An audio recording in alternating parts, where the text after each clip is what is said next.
भला हुआ मेरी माला टूट गई, मैं राम भजन से छूटी। भला हुआ मेरी माला टूट गई, मैं राम भजन से छूटी। मेरे सिर से टली बला, भला हुआ मेरी माला टूट गई, मैं राम भजन से छूटी। मैं राम भजन से छूटी। नमस्कार मेरे प्यारे भाइयों, मेरे परमात्मा के प्यारे जीव हंसों। मैं हमेशा मालिक से यही दुआ करूंगा कि आप सब मेरे भाइयों का विवेक पहले से ज्यादा और ज्यादा और ज्यादा से ज्यादा बढ़ता ही जाए। बस मेरे दिल की यही अरदास है कि ऐसी कोई चीज ना रहे जो आपको समझ ना आए। हर चीज आपको बिल्कुल क्रिस्टल क्लियर होती जाए। बस यही चाहूंगा मैं, यही अरदास करूंगा उस बंदी छोड़ से, उस परमपिता परमात्मा से कि वो आपके विवेक शक्ति में बढ़ोतरी करता ही जाए और ऐसा कोई भी अज्ञान ना रहे इस दुनिया में जो आपको 1% भी भ्रमित कर पाए। कुछ ना रहे ऐसा। आपका ये भाई आपकी पूरी मदद करने के लिए तैयार है। बस आप निष्पक्ष भाव से इस सत्संग को सुनते रहिए और उस पर विचार करते रहिए। विवेक लगाइए कि जो मैंने बात कही है वो सत्य है या असत्य है। जवाब मेरे भाई आपके अंदर से ही आएगा। उस परमात्मा का जवाब आपके अंदर से आएगा। बस उसको पहचानने की कोशिश करो। साहिब बंदगी। और दोस्तों, आपको बताना चाहूंगा कि काफी दिनों से कुछ लिंक व्हाट्सएप पे शेयर किए जा रहे हैं जिसमें कुछ गुरुओं की फोटो लगाई गई है और कुछ भड़काऊ से शब्दों से टाइटल दिया गया है। दोस्तों, ऐसे किसी भी चैनल से हमारा कोई लेना देना नहीं है। आप उनको बिल्कुल ना देखें, बिल्कुल भी ना देखें, क्योंकि वो सत्संग हमारे ही अपलोड कर रहा है और गलत फोटो लगा लगा के दुनिया को भ्रमित कर रहा है। बिल्कुल भी उनका चैनल ना तो सब्सक्राइब करें और जिन्होंने किया है वो अनसब्सक्राइब कर दें। बिना मेरी परमिशन के जो सत्संग अपलोड किए जा रहे हैं ये बिल्कुल गलत बात है। आप ये सब बंद करें। और कोई भी मेरा भाई अगर अपने चैनल पे कोई सत्संग मेरा चलाना चाहता है तो पहले परमिशन लो। प्रचार में योगदान करना है तो बिल्कुल सही तरीके से करो। किसी भी गुरु की फोटो नहीं लगानी है। सब गुरु मेरे बड़े अपनी अपनी ठौर, शब्द विवेकी पारखी सो माथे का मोर। हमने हर गुरु की इज्जत करनी है। हमें किसी भी गुरु से हमारा वैर नहीं है भाई। हर गुरु अपनी अपनी सीमा में अपने अपने शिष्यों को ज्ञान दे रहा है। जहां तक उसकी पहुंच है वो अपने अपने शिष्यों को पहुंचा रहा है। क्या दिक्कत है इसमें? इसलिए मेरे भाई ये जो गलत काम है इसको बंद करो और अगर करना ही है तो सही से करो। जैसे मैं किसी की फोटो नहीं लगाता हूं, आप भी मत लगाएं। साहिब। तो मेरे भाइयों, आज जो सत्संग हम करेंगे बहुत ही सुंदर वाणी है। पूरा विवेक लगाना है, पूरा विचार करना है वाणी पे। अंग 13 से 23 पे ये वाणी है। इसको आप स्पष्ट पढ़ सकते हैं गुरु ग्रंथ साहब में, या मैं फोटो भी अपलोड कर रहा हूं। तो क्या कहती है वाणी? रामा रम रामो सुन मन पीजे, हर हर नाम अमृत रस मीठा, गुरमत सहजे पीजे रहो। मतलब कि जो वो राम का नाम है, जो रमता राम का नाम है, उसको सुन के, दोस्तों विवेक लगाना है, उस राम का नाम सुन के मन पीजे, यानी कि मन के सारे विकार खत्म हो जाते हैं। पीजे यानी कि भीग जाना। जैसे कोई चीज कठोर होती है, जब उस पे पानी डाल दिया जाता है तो वो नरम हो जाती है। इसी तरह उस राम के नाम को सुनकर मेरा कठोर मन भीग गया, ये विकारों को छोड़ने के लिए तैयार हो गया। नहीं तो ये 5 विकारों में ऐसा उलझा था कि इसने जीना दूभर किया हुआ था। काम, क्रोध, लोभ, मोह, अहंकारा, ये 5 जग लूटे सारा। सारी दुनिया को इसने लूटा है। लेकिन जो उस राम नाम में भीग जाता है, जिसके हृदय में वो राम नाम समा जाता है, जिस सुरती को उस राम नाम का भेद मिल जाता है, उसको वो सुन लेती है, उस शब्द गुरु को वो अनुभव कर लेती है, ये 5 उसका पीछा छोड़ देते हैं। ये उसको परेशान नहीं करते। जैसे आप एक कमजोर आदमी हैं और आपका कहीं झगड़ा हो जाता है गली में, और 5 गुंडे आपको बहुत परेशान करते हैं, बहुत धमकियां देते हैं, डराते हैं, केवल इसलिए कि आपके साथ कोई नहीं है और आप कमजोर हैं। बहुत डराते हैं, जीना हराम कर देते हैं आपका, और आप कई बार ये सोचने लग जाते हो कि मैं आत्महत्या ही कर लूं, ऐसे जीवन से अच्छा है। लेकिन आपके जीवन में जब एक बदलाव होता है, एक ईमानदार पुलिस ऑफिसर आपके गली मोहल्ले में आके ड्यूटी करता है और वो आपकी व्यथा सुनकर आपको पूरा साथ देने का वादा देता है और कहता है कि अगर कोई भी परेशान करे 5 में से तो मुझे केवल एक फोन कर देना, और आपके साथ एक फोटो खिंचवा के आपको कहता है कि इसको दीवार पे लटका लेना, और जब भी वो आपको परेशान करने आए उनको केवल एक बार वो फोटो दिखा देना, और अगर फिर भी ना माने तो मुझे फोन कर देना। तो जब ऐसी स्थिति हो जाती है, आपके साथ एक शक्ति खड़ी हो जाती है, एक पावर खड़ी हो जाती है, तो आप भले कमजोर हैं लेकिन आपकी पहुंच ऊपर तक हो जाती है। उन गुंडों से ऊपर की ताकत से आपकी दोस्ती हो जाती है, तो आपको डरने की जरूरत नहीं है। आपका वो कुछ नहीं बिगाड़ सकते। इसी तरह जब शब्द गुरु आपके अंग संग हो जाता है तो ये 5 विकार आपका कुछ नहीं बिगाड़ सकते। बस आपने सिमरन उसका जारी रखना है, बस इतना ही करना है आपने। उस राम का सिमरन जारी रखना है, लेकिन वो राम अक्षरों वाला राम नहीं है भाई, कि आप सोचो कि 2 अक्षर रा और मां का सिमरन जारी रखना है। नहीं, उस अविनाशी का सिमरन जारी रखना है, उस अविनाशी अक्षर का।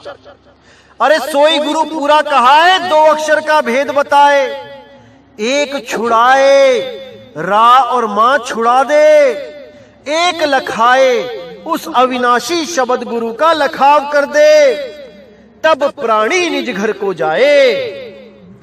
तो दोस्तों, वाणी तो ये सभी बोलते हैं, हर गुरु इसी वाणी को बोलने में लगा है आजकल, कि एक छुड़ाए एक लखाए। हम भी छुड़वा देते हैं, हम भी लखा देते हैं। अरे पहले बता तो दो, शब्द और अक्षर में फर्क क्या होता है? एक पहली दूसरी क्लास का बच्चा भी बता सकता है आपको कि शब्द में और अक्षर में क्या फर्क होता है। क्या अक्षर ही शब्द होते हैं?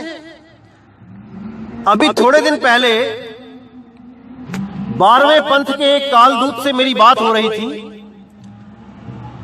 उसका नाम 3 अक्षरों का था,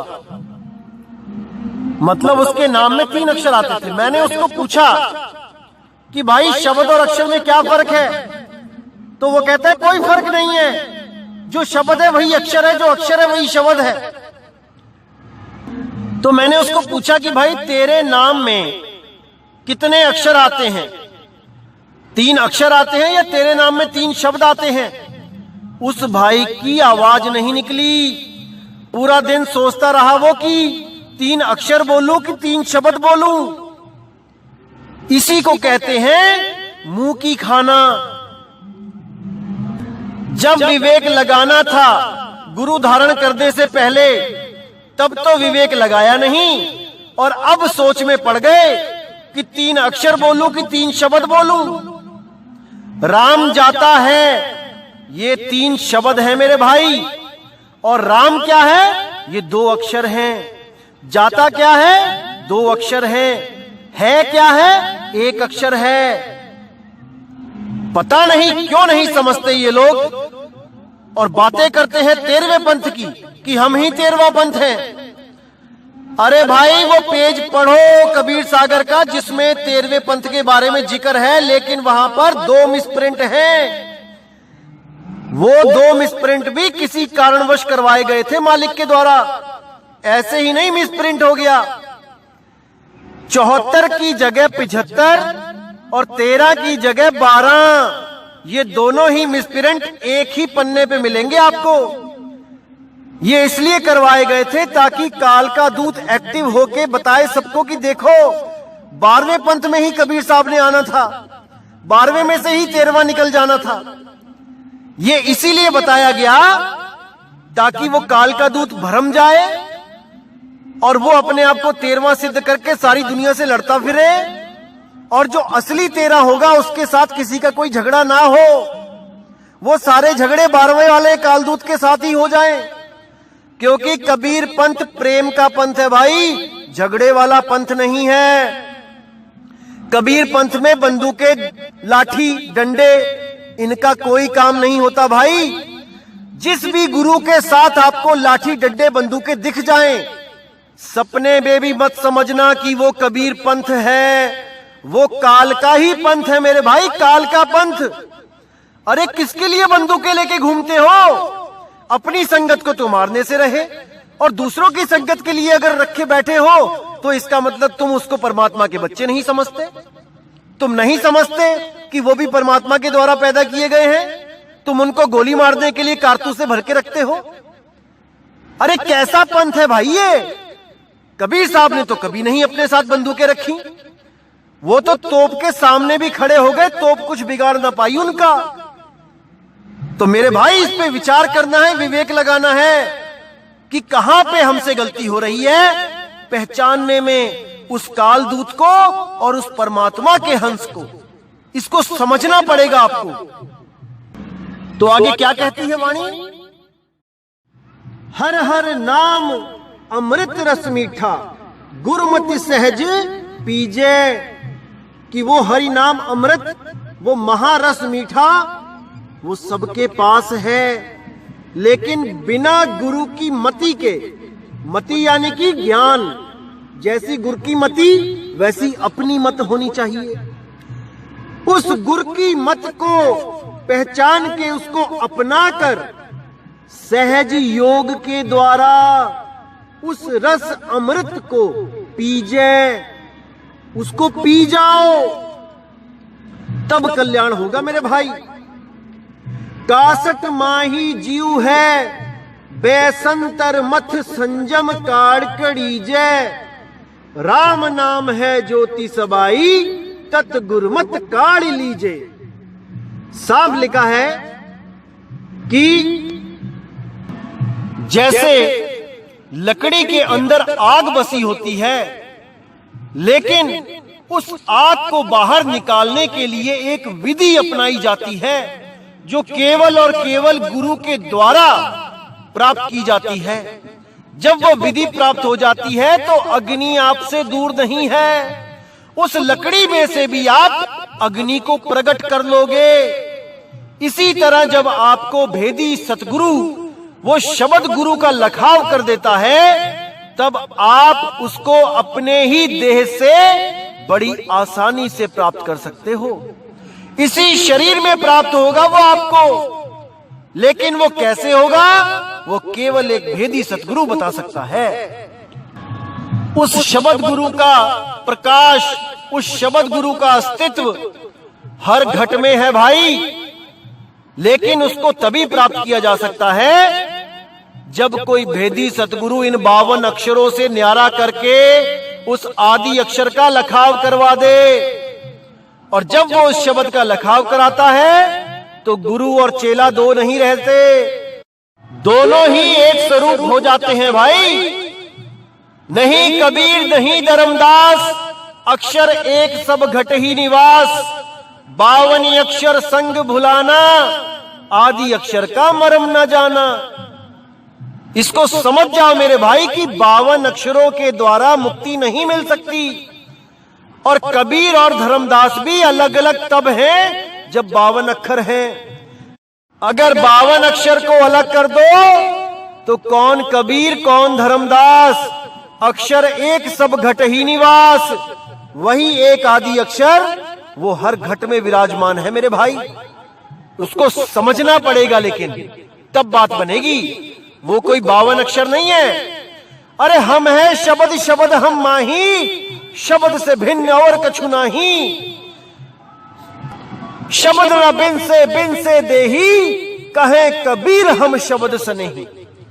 मैं ही वो शब्द गुरु हूं भाई, जिसको शब्द गुरु सुरत धुन चेला, वाहे गुरु परमपिता परमात्मा, अकाल पुरुष सत्य पुरुष, अकाल मूरत, शब्द स्वरूपी राम बोला जाता है, सतनाम बोला जाता है, आदि पुरुष बोला जाता है, नी अक्षर बोला जाता है, नी तत्व बोला जाता है। वो मैं ही हूं। समझ जाओ इसको मेरे भाई, समझ जाओ। अभी समय है। अगर ये समय निकल गया तो मेरे भाई हाथ पल्ले कुछ नहीं रह जाएगा। आगे क्या कहती है वाणी?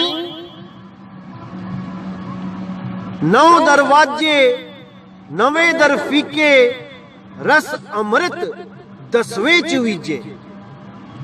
अब यहां पे साफ बोल दिया कि भाई शरीर में 9 दरवाजे जो खुले हुए हैं, 9 दर फीके, इनमें वो आनंद नहीं आएगा। कौन सा आनंद? रस अमृत 10वें चुवीजे, जो 10म द्वार के पार है। 10म द्वार में नहीं है कि कोई सोचे कि त्रिकुटी में ध्यान लगा के और मुझे वो शरीर के अंदर वाला डुप्लीकेट नकली रस मिल जाएगा, डुप्लीकेट धुने वो 5 अनहद नाद सुन जाएंगी, उससे मुझे रस मिल जाएगा। नहीं मेरे भाई, वो 10वें के पार है, पार।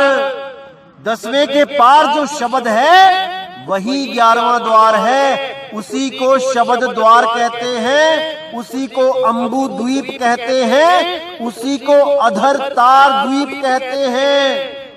वही पुरुष है, वही द्वीप है, वही रहने का स्थान है। जैसे एक माँ ने गोद में बच्चे को उठाया है तो वही माँ है और वही माँ का नाम है और वही एक बच्चे के ठहरने का स्थान है जो उसकी गोदी है। वैसे ही वो शब्द, वो माता पिता भाई बहन सब कुछ वही शब्द है, वही सतलोक है, वही निज नाम है, वही निज रूप है, सब कुछ वही है। तुम ही हो माता पिता, तुम ही हो बंधु सखा, तुम ही हो।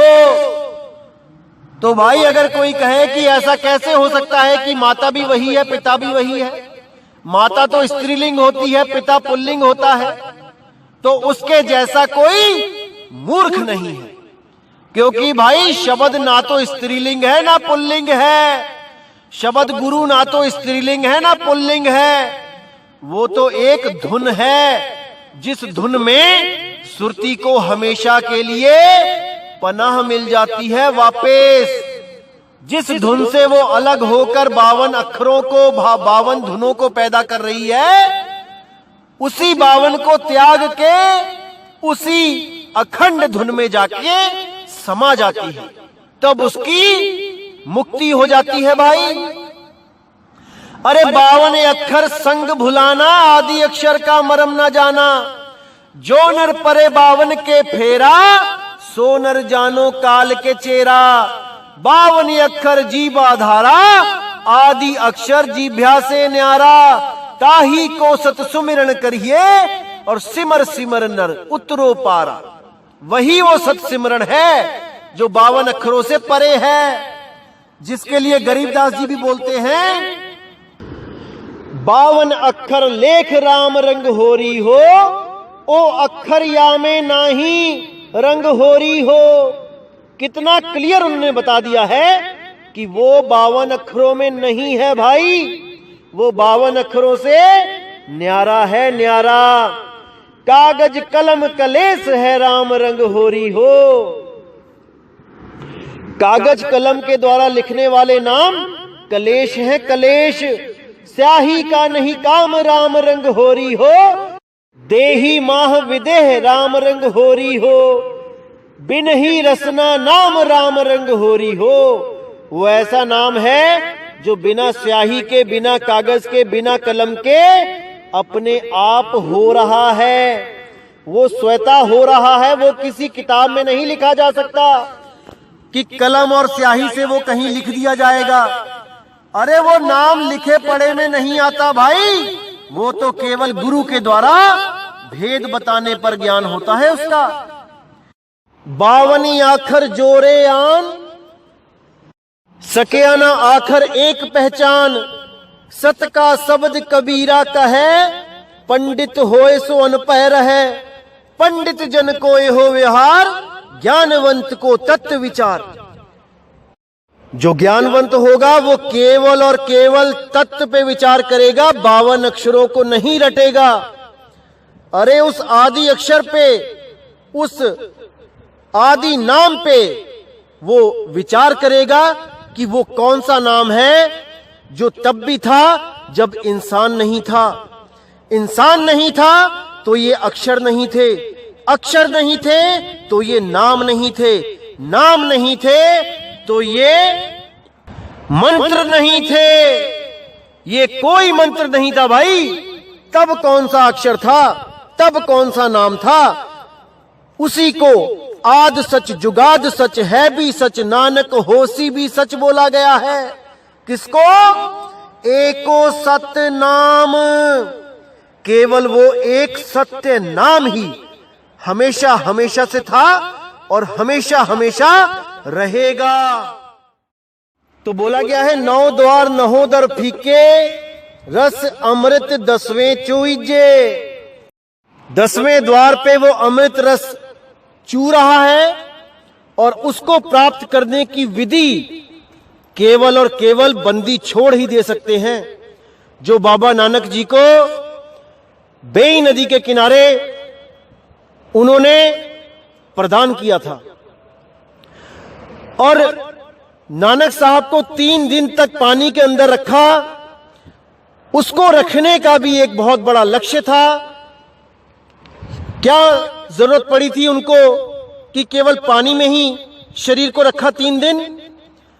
ताकि आप लोग इस भ्रम से निकल जाओ कि वो श्वासों का जाप करते थे, क्योंकि श्वासों का जाप केवल पानी के बाहर हो सकता है भाई, अंदर नहीं।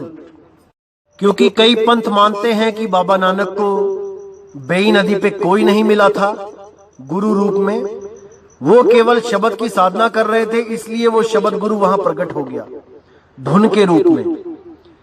इसीलिए उनके शरीर को 3 दिन तक पानी में रखा गया था, ताकि इस भ्रम जाल से आप निकल जाओ कि वो सिमरन कर रहे थे। उनकी सुरती को उनके ही निज रूप में, उस शब्द गुरु में, उस निज नाम में 3 दिन तक स्थापित किया गया, रखा गया और उस शरीर को पानी के अंदर ही रहने दिया, ताकि इस भ्रम से बाहर निकल आए लोग कि वो भजन कर रहे थे तो उनको परमात्मा मिला। तो आगे कहते हैं, कृपा कृपा कृपा कर प्यारे गुरु शब्द हरि रस पीजे। कि हे मेरे गुरु, हे मेरे शब्द गुरु, मुझ पे कृपा करो और मुझे उस हरि रस, उस अमृत को पीने का सौभाग्य प्रदान करो। काया नगर नगर है नीको, विच सौदा हरि रस कीजै। कि यही वो काया नगरी है जिसमें वो हरि रस गुप्त रूप से रखा गया है, जिसको कोई बिरला ही पी सकता है, जिसको सतगुरु की दया हो जाए, केवल वही उसको प्राप्त कर सकता है।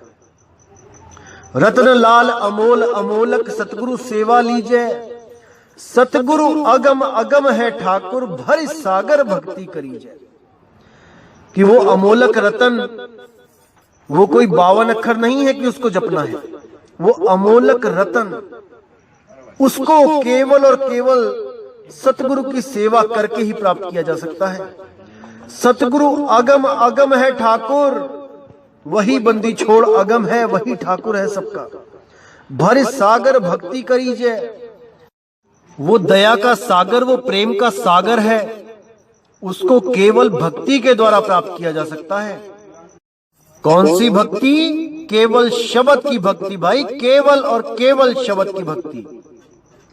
अब आगे कहते हैं, कृपा कृपा कर दीन हम सारिंग, एक बूंद नाम मुख दीजै। लालन लाल लाल है रंगन, मन रंगन कौगुर दीजै। राम राम राम रंग राते, रस रसिक गटक नित पीजै। तो वाणी में कहते हैं कि हे सतगुरु, आपकी दया हो तो वो एक बूंद नाम, उसका रस हमारे मुख में भी डाल दीजिए गुरु। लालन लाल लाल है रंगन, मन रंगन कौ गुरु दीजिए। उस लाल की लाली जो हमारे अंदर भरपूर है, उस रंग में रंगने के लिए अपने मन को गुरु को सौंप दीजिए। राम राम राम रंग राते, रस रसिक गटक नित पीजै। वो राम का नाम जो 52 से परे, उसको गटक नित पीजै, उस रस को हमेशा ही पीते रहिए और उसको आनंद के द्वारा अनुभूति कीजिए। यही सब संतों का सार है, यही उनकी उपलब्धि है। तो अब कहते हैं, स्वर्ग मुक्ति बैकुंठ सभी बाचही, नित्य आशा आस करीजै। हरि दर्शन के जन मुक्ति न मांग ही, मिली दर्शन तृप्त मन धीजै। कितना क्लियर कर दिया यहां पे कि जो लोग भगवान से स्वर्ग, बैकुंठ, ब्रह्मलोक, सतलोक, अलखलोक, अगम अनामी लोक मांगते हैं, वो आशाओं के बंधन में बंधे हुए हैं। हमने किसी आस में नहीं बंधना है भाई, आशाओं से परे, निराशपद। आशा तज के रहे निराशा, कहे कबीर फिर देख तमाशा।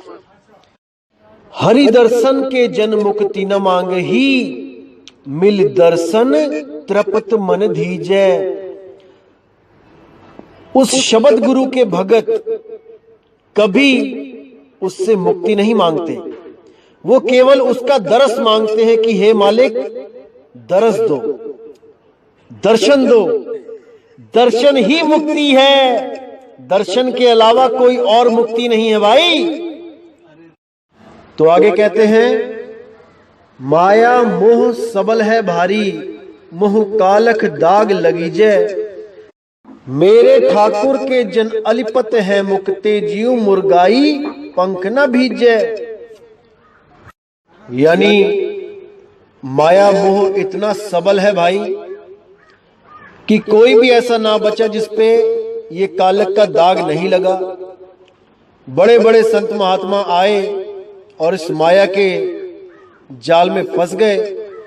यहां तक कि कई ऐसे संत आए जो अपने आप को विदेही समझने लगे थे। विदेही जैसे राजा जनक, वो भी अपने आप को नहीं बचा पाए इस मोह माया से। जैसे जब सीता जी की डोली उठी तो राजा जनक भी रो पड़े। अगर वो पूर्ण विदेही होते तो ये रोना धोना बिल्कुल ना होता, लेकिन वो पूर्ण विदेही नहीं हो पाए थे। इसीलिए बोला गया कोई नहीं बच रहा है इस मोह माया से, सब के सब पंच विकारों में ही उलझे हुए हैं।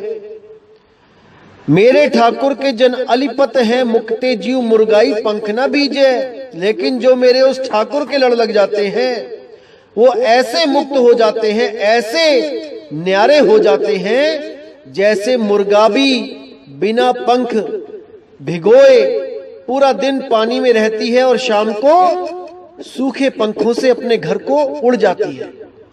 ऐसे ही इस दुनिया में रहते हुए मेरे ठाकुर के जो हंस हैं वो ऐसे ही सूखे पंखों से उड़ जाते हैं इस मायावी संसार को छोड़ के।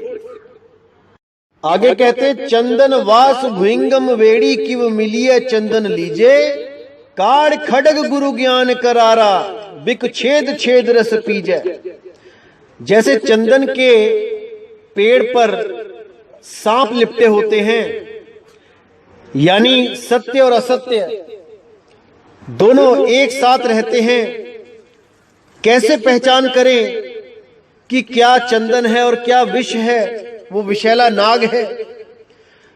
तो कहते हैं काड़ खड़ग गुरु ज्ञान करारा, गुरु के ज्ञान के द्वारा विवेक की तलवारें निकाल के विख छेद छेद रस पीजे, यानी उस असत्य को उन तलवारों से काट के वहां से केवल सत्य का रसपान कीजिए। एक भी असत्य आपके पास शेष न रह जाए, उसको सत्य की तलवार से, विवेक की तलवार से काट दीजिए। तो अंत में क्या कहते हैं? मेरा ठाकुर बड़ा बड़ा है स्वामी, हम क्यों कर मिलहम लीजे, नानक मेल मिलाए गुरु पूरा, जन को पूरन दीजे। यानी मेरा परमात्मा बहुत बहुत बहुत बड़ा है, उससे मिलना कैसे होए मेरा? कौन मुझे उससे मिलवा सकता है? कोई नहीं। कौन? नानक मेल मिलाए गुरु पूरा, केवल और केवल पूरा गुरु उससे मिला सकता है। जन को पूरन दीजे, जिस पर वो अपनी पूरी दया कर देता है, उसको बख्शिश कर देता है, तो भाई वो उस पूर्ण मालिक से मिल जाता है। कौन सा गुरु मिला सकता है? जिस गुरु को 2 अक्षर का भेद पता हो, शब्दों का भेद ना पता हो, अक्षर का भेद पता हो। सोई गुरु पूरा कहाए, 2 अक्षर का भेद बताए, एक छुड़ाए एक लखाए, तब प्राणी निज घर को जाए। केवल तभी वो प्राणी अपने निज स्वरूप में जा सकता है, वरना वो हमेशा अपने आप को देह समझता रहेगा, अपने आप को देह समझ के हमेशा भ्रमता रहेगा। जैसे स्वान कांच मंदिर में भ्रमते भूख मरे हो। जैसे कुत्ता शीशे में अपने प्रतिबिंब, अपनी नकल को देख के भौंक भौंक के मर जाता है, और जो अपने निज स्वरूप को जानता है वो आराम से बैठा रहता है और सामने शीशे में अपनी नकल को देखता रहता है। उसको पता है कि जो दिख रहा है वो मैं नहीं हूं, जो देख रहा है वो हूं मैं, वही दृष्टा मैं हूं। और वो एक दिन सतगुरु को प्राप्त करके दृश्य और दृष्टा दोनों से न्यारा हो जाता है। इसी को मोक्ष, पूर्ण मोक्ष कहते हैं भाई। और किसी सतलोक में जाके काजू किशमिश बादाम खाने को मोक्ष नहीं कहते हैं। अरे खाना पीना भी कर्म है भाई। अगर आप कुछ खा पी रहे हो तो कर्म कर रहे हो, और कर्म करोगे तो उसका भोग भोगना पड़ेगा। जैसे बाइबल में भी आता है कि उस आदम ने वो फल खा लिया, अब खाया है तो कर्म बन गया, अब उसका फल क्या बना? उसको मल आया और उसने स्वर्ग में मल कर दिया, और इसके परिणाम स्वरूप उसको इस धरती पे भेज दिया गया धक्के खाने के लिए। तो अगर आप दोबारा वहां जाओगे और कुछ ना कुछ खाओगे तो भैया वापस आना पड़ेगा। अभी सोच लो कि क्या करना है। और कुछ लोग सृष्टि रचना का जिक्र करते हैं कि जल में एक अंडा उतारा गया, अक्षर पुरुष ने उसको क्रोध से देखा, अंडा फूट गया और काल निरंजन पैदा हो गया। अरे मेरे भाई, अच्छी तरह ग्रंथ को पढ़ो। उसमें क्या बोला गया है कि जब 5 तत्व भी नहीं थे तब क्या किया था काल ने? तब 5 तत्व मांगे थे परमात्मा से कि मुझे 5 तत्व दे दो, मैं सृष्टि करना चाहता हूं। कौन से 5 तत्व? आकाश, वायु, अग्नि, जल और मिट्टी। अरे जब जल ही नहीं था पहले, क्योंकि जल तो काल पुरुष लेके आया है परमात्मा से मांग के, कहानी के अनुसार, तो जल में अंडा कहां से आ गया जिसमें काल पुरुष की उत्पत्ति हुई है? इतना भी विवेक नहीं लगा पाए और बन बैठे सतगुरु। भाई समझ जाओ इस बात को। अभी दिल्ली बहुत दूर है, अभी बहुत कुछ समझना है आपको, और अगर नहीं समझोगे तो 84 का चक्कर भाई सामने ही है, गोते खाने पड़ेंगे। और कुछ लोग वीडियोस निकालते हैं कि मदन साहिब को कबीर साहब ने दर्शन नहीं दिए, राधा पति यानी राधा जी का पति कृष्ण काल उसने दर्शन दिए। तो मेरे भाई, आपकी जनरल इंफॉर्मेशन के लिए बता दूं कि कृष्ण जी राधा जी के पति थे ही नहीं, तो वो कहां से आ गए? राधा का पति, पहले उसका नाम ढूंढो, वो कौन है, तब बात करना आके। बिल्कुल बच्चों वाली बातें करते हैं, अविवेकी बातें करते हैं, ऐसी बातें करते हैं कि क्या बताऊं मैं। ये विचार नहीं करेंगे कि ज्ञान क्या बताया जा रहा है। नाम का संधि विच्छेद करके राधा का पति बना के रख दिया, शर्म आनी चाहिए। अरे विदेही का ज्ञान दिया जा रहा है, विदेही का ज्ञान, समझो इस बात को। और दोस्तों, कई लोग आपको ऐसे मिलेंगे जिनको ये अभिमान होता है कि हमें किसी भाषा का ज्यादा ज्ञान है। जैसे इंग्लिश ग्रामर हमें आती है ज्यादा, हिंदी व्याकरण हमें ज्यादा आती है, हमें मात्राओं का ज्ञान है, किस दोहे में सोरठे में कितनी मात्राएं लगी होती हैं हमें पता है। हम बहुत चतुर चालाक हैं, हमारे सामने सब फेल हैं। तो दोस्तों, आपको मैं एक उदाहरण देता हूं। जैसे जब काल के दूत, पढ़े लिखे काल के दूत, व्याकरण के जानकार काल के दूत जब वाणियों में फेर बदल करते हैं, तब आप उनको पकड़ के दिखाइए बिना विवेक के। अगर आप केवल मात्राएं गिनते रह जाएंगे तो दोस्तों आप नहीं पकड़ पाएंगे। और जो ये मात्राओं के ज्ञानी बैठे हुए हैं, धुरंधर, स्वयंभू, आप इनसे भी अगर पूछेंगे तो ये भी वहां पे फेल हो जाएंगे, क्योंकि ये व्याकरण के हिसाब से चलेंगे, ना कि ये अपनी परख शक्ति के हिसाब से चलेंगे। जो विवेक शक्ति है वो व्याकरण को फेल करती है। जैसे मैं एक चंद लाइनें बोलता हूं, आप अगर उनसे पूछेंगे कि इसमें मात्राएं गिनो, तो दोस्तों सब में एक सी ही मात्राएं आएंगी, सबकी संख्या एक आएगी। तो देखिए, मैं 6 लाइन बोलता हूं, आप इनसे पूछना। चल नारी के संग, पर नारी के संग, रह नारी के संग, डर नारी के संग, हंस नारी के संग, फंस नारी के संग। इन 6 वाक्यों में एक सी मात्राएं आएंगी, एक भी आगे पीछे नहीं होगी। अब अगर काल के दूत वाणियां ऐसे बदलेंगे तो कौन इसको सही कर सकता है? मुझे एक भी अपना नाम बता दे। दोस्तों, यहां पर पढ़ाई लिखाई फेल हो जाती है। यहां पर केवल और केवल विवेक शक्ति के द्वारा निर्णय होता है कि क्या सत्य है, क्या असत्य है। यहां पढ़ी लिखी का काम नहीं है। अरे पढ़ी लिखी की है नहीं, देखा देखी की बात, और दूल्हा दुल्हन मिल गए, फीकी पड़ी बारात। जब दूल्हा दुल्हन मिल गए, इशारा मिल गया सदगुरु से, तो ये बारातें, ये 52 अक्षरों की जो बारातें हैं, ये ग्रंथ हैं, ये सब फीके पड़ जाते हैं। और जो लोग इन ग्रंथों को लेके चलते हैं, गुरु को धारण करने से मना करते हैं कि गुरु की जरूरत नहीं है, ये बारात के साथ ही शादी को एंजॉय करते हैं और दूल्हा दुल्हन की खबर नहीं है। तो ऐसे लोगों से बच के रहना है मेरे भाइयों। ऐसे काल के दूत बहुत आएंगे भरमाने के लिए, आपने पूरा विवेक जगा के रखना है। यह आपका भाई हमेशा आपके साथ है, एक एक चीज क्लियर करता रहेगा, बस आपने सत्य और असत्य का निर्णय करते रहना है, भ्रमित नहीं होना है। तो दोस्तों, आज की जो वाणी थी, 9 द्वार नहोदर फीक के रस अमृत 10वें चुईजे। इसमें 9 द्वार क्या थे? गुदा, लिंग, 2 नाक के छेद, 2 आंख के छेद, 2 कान के छेद, 1 मुंह का छेद। और इसमें जो 10वां द्वार है वो असली 10वां द्वार है, ना कि इंगला पिंगला सुषमना को बोला गया है।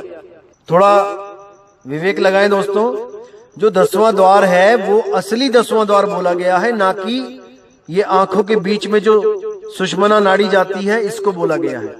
अगर इसको बोला गया है तो फिर अगला जो 10वां असली द्वार है वो 11वां हो जाएगा और शब्द फिर 12वां हो जाएगा। तो इसको अच्छी तरह समझ लें, जब संत 10वां द्वार बोलते हैं तो वो सुषमना नहीं होता है। सुषमना को शिव नेत्र बोला जाता है, तीसरा तिल बोला जाता है, 10वां द्वार नहीं बोला जाता है। 10वां द्वार गुप्त है, ब्रह्मरंध्र है ठौर, तहावा सुरती लिप्त करो देह तजो फिर। और वो क्या विधि होती है, कैसे उसको प्राप्त करना होता है? 10वें द्वार के पार जो 11वां द्वार यानी शब्द है, उसको कैसे प्राप्त करना होता है, ये एक भेदी गुरु ही बताता है। बाकी सब आपको मंत्रों के जाप के द्वारा, अजपा जाप के द्वारा, अनहद नाद को सुनने से प्राप्त होने वाले आनंद में ही उलझा देते हैं। जबकि सच्चा सतगुरु जाप, अजपा, अनहद, इन तीनों से अलग करके उस सार शब्द रूपी परमात्मा, उस विदेही गुरु, उस शब्द गुरु, उस अखंड नाम से जोड़ देते हैं भाई। जाप, अजपा, अनहद का कोई काम नहीं रह जाता। तो इस पे आपने पूरा विचार करना है दोस्तों, और मैं उम्मीद करूंगा कि आज के सत्संग से आपको बहुत कुछ समझ में आया होगा, और आने वाले 2-3 सत्संग और इन द्वारों पर ही होंगे और आप हर चीज को बहुत अच्छी तरह समझ पाएंगे दोस्तों। कोई भी आपको इन द्वारों का नाम लेके भरमा नहीं पाएगा, नहीं पाएगा। ये आपके इस भाई का वादा है आपसे, लेकिन आपने पूरा विवेक लगाते चलना है मेरे भाई। तो इसी के साथ दोस्तों आज का सत्संग समाप्त करते हैं। जय गुरु बंदी छोड़ बैराग साहिब, जय गुरु बंदी छोड़ साधु सरन साहिब जी, जय गुरु बंदी छोड़ मदन साहिब जी, जय जय सतगुरु बंदी छोड़ सतगुरु सत्य कबीर साहिब की सदा ही जय हो, सदा ही जय हो मेरे मालिक की साहिब बंदगी सतनाम।